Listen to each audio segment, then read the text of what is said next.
Bom, pessoal, então aqui está o nosso problema, né? A gente quer resolver esta equação aqui, a equação de Schrödinger independente do tempo, nas coordenadas relativas do centro de massa, R, e a coordenada relativa da partícula 1 em relação a 2, que é o R. O nosso potencial depende apenas da separação entre as partículas. E a metodologia é separação de variáveis, como sempre, né? Eu vou tentar achar uma solução neste formato, né? O psi, que depende do Rzão e do Rzinho, vai ser um psi Rzão, que depende do Rzão apenas, vezes um psi Rzinho, que depende apenas do Rzinho. Veja o que acontece quando você substitui esta equação, essa proposta de solução, né, na equação de Schrödinger independente do tempo, em coordenadas relativas. A gente reescreve assim. E aí o que eu vou fazer agora é dividir tudo por psi Rzinho para reescrever assim. Ou ainda assim, passando tudo que depende de Rzinho para o lado direito, tudo que depende só de Rzão do lado esquerdo. Né? Como é a nossa estratégia de separação de variáveis usual. Né? Então, cada lado desta equação depende de variáveis independentes do lado oposto, né? Aqui todo mundo depende apenas do Rzão. Aqui todo mundo depende apenas do Rzinho, mas como os dois lados são sempre idênticos, eu posso igualar cada um deles a uma mesma constante, que eu vou chamar de Erzão. Tá? Ou reescrevendo essas duas equações aqui, eu tenho uma primeira equação, que depende apenas de Rzão, com uma energia Erzão aqui, né? Uma constante Erzão. Do outro lado, eu tenho só coisas que dependem do Rzinho, né? Onde aparece um Erzinho.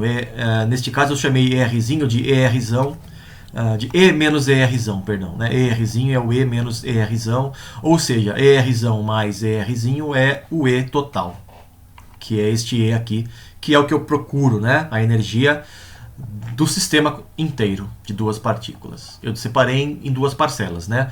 Um Erzão aqui que aparece na equação para Rzão e um Erzinho que aparece na equação para o Rzinho.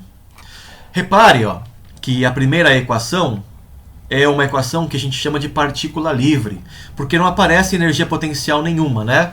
A ideia vem da física clássica, né? Partícula livre é uma partícula que não sente nenhuma força. Ou seja, não existe potencial agindo sobre aquela partícula. Ela está livre. Esta aqui é a equação de Schrödinger de uma partícula livre. Perdão. Em mecânica clássica, uma partícula livre tem movimento uniforme, né? Ou seja, velocidade constante ou repouso. Não é isso? Se uma partícula não sente nenhuma força, ela está em repouso ou está em movimento retilíneo uniforme. Na mecânica quântica é uma coisa parecida. A sua partícula livre é uma partícula que se movimenta sem sentir a ação de nenhum potencial. Tá? Então é como se a partícula de massa mzão no centro de massa fosse uma partícula livre. Né? Se fosse física clássica, ela estaria em movimento retilíneo uniforme. Já a partícula de massa μ, partícula fictícia de massa μ, né? Ela está na posição Rzinho, na posição relativa, e ela obedece a esta equação de Schrödinger. É como se ela fosse, né, a partícula que se move sentindo o potencial do problema, que depende apenas da separação entre as partículas reais. Entende? Na física clássica isso também acontece, na gravitação, por exemplo.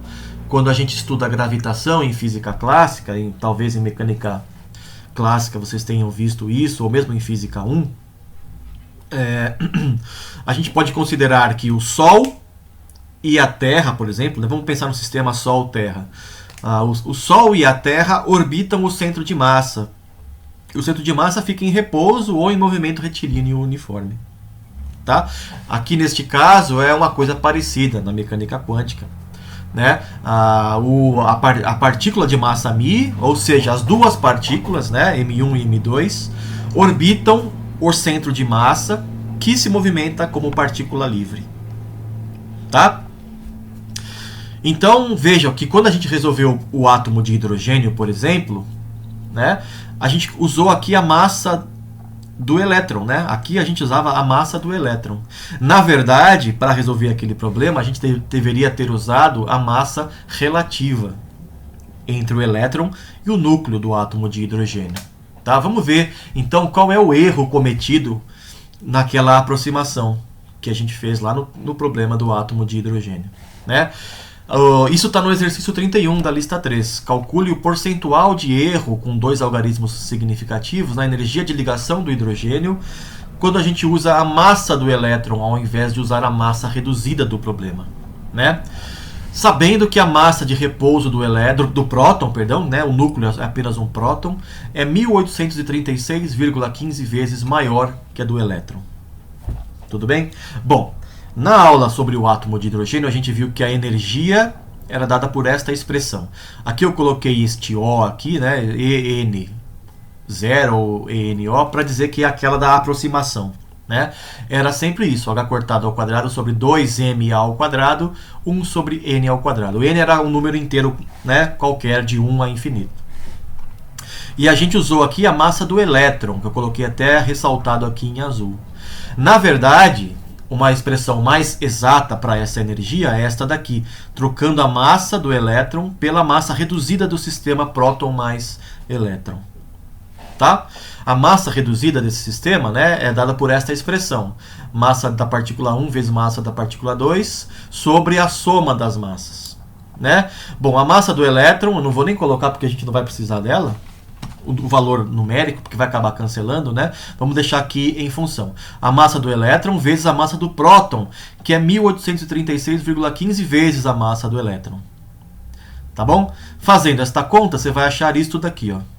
Tá? Então a massa reduzida é quase igual à massa do elétron, né? Tem 3 noves ali depois do zero, né? 0,999456. Então ela não é idêntica à massa do elétron, mas é muito parecida, né? Isso aconteceu porque a massa do próton é muito maior do que a do elétron. Sempre que uma massa é muito maior do que a outra, a massa reduzida é quase igual à massa da partícula menor. No caso da física clássica, da gravitação, né, o Sol e a Terra, o Sol é muito mais pesado que a Terra, 300 mil vezes maior, tá? Chutando, eu não sei exatamente o valor, mas é muito maior a massa do Sol. Então, a massa reduzida do sistema Sol-Terra é praticamente igual à massa da Terra. Tá? Um pouquinho menor que a massa da Terra apenas. Então o erro de falar que a Terra orbita em torno do Sol é muito pequeno, né? Porque o Sol está praticamente no centro de massa, é isso que quer dizer. Né? O centro de massa e o centro do Sol são quase o mesmo ponto. Não são exatamente o mesmo ponto, mas é quase isso. Neste caso da mecânica quântica do átomo de hidrogênio, né, onde a gente tem um sistema solar, entre aspas, em miniatura, só que quântico, né, e a força não é gravitacional, é eletrostática, mas é o mesmo tipo de força, né, que depende do quadrado da distância, do inverso do quadrado das distâncias. Então é um problema muito parecido do ponto de vista matemático, só que agora é física quântica. A gente pode considerar que o centro de massa do sistema átomo de hidrogênio está no próton, ou muito, muito perto do próton. E o elétron fica ali girando ao redor dele. Só que na verdade não é isso o que acontece. O próton e o elétron estão orbitando em torno do centro de massa. Tá? Só que o próton quase que não tem movimento. Ele fica ali muito próximo sempre ao centro de massa do sistema. Tá? Bom, qual é o erro que a gente comete então? É só ver a diferença, né? O erro é a energia da aproximação menos a energia exata dividido pela energia exata, o erro relativo, né? Quando a gente substitui essas expressões, né, que a gente tem para energia da aproximação e a energia exata aqui, vocês vão ver que vai ficar isso, ó, μ sobre a massa do elétron aqui, perdão, tá? É μ sobre me, que é a massa do elétron. Fazendo esta conta, né, o μ é 0,999456, a massa do elétron, divide pela massa do elétron, você vai ter isso daqui, tá? Este número aqui, que em duas casas, dois algarismos significativos, e multiplicado por 100 para ter porcentagem, a gente obtém isto daqui, ó, menos 0,054%. Né? Ou seja, quando a gente tratou o problema do átomo de hidrogênio como se o próton, como se o núcleo estivesse parado, a gente estava cometendo um erro numérico de menos 0,05%. Né? Menos 0,05%. nos valores numéricos da energia. Tá? Ou seja, isso é dificilmente captado experimentalmente, né?